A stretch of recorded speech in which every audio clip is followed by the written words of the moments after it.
Representative Dunbar. Thank you, Mr. Chairman. Welcome, Secretary. In your 16-17 budget, GGO line item for DGS was decreased, and you had mentioned in your own information here today, you had stated that last year's budget decision to capitalize our public works program was a key component of our success.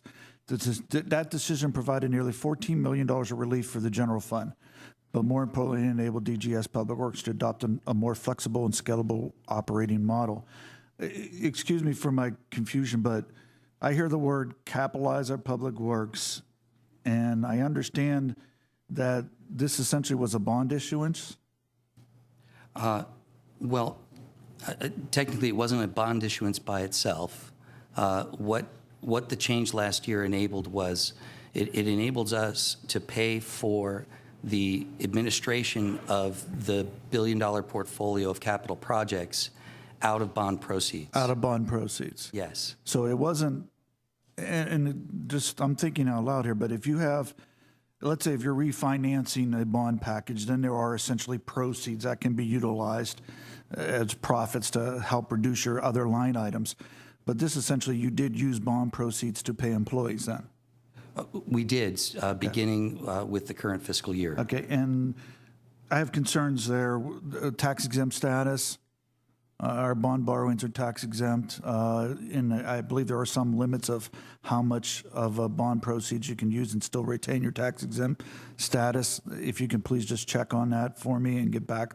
I'd be happy to. I can share with you, though, that it was pretty thoroughly vetted by the Office of General Counsel and by the Office of Budget Counsel. I'm sure it would, but I'd love to see it in writing. Sure. Also, in this year's budget information, I see that in the governor's budget document, it says that 6 positions are being transferred from the Office of Budget to DGS. Mm-hmm. And how, first off, what is that about, and how are we paying for that? Sure. Those are general funded positions. They're not within the Public Works deputate. And those positions are moving over to join our facilities management deputate in real estate and in maintenance. And it's really just the result of our ongoing effort to consolidate like operations from across agencies within the enterprise. So that they will not be paid out of the same pot of money that the bond proceeds went into. Is that correct? That's correct. It is. Okay. It is only bond proceeds are only going to fund the staff that are working directly on capital projects that are also funded by those bond proceeds. I understand, and I mean I do have concerns of going down that road of how it affects our bond ratings, as well as even in your testimony you said indeed it is possible to run the business of a government like a business. I would assert that this is not running like a business would run. It's something a business would not do.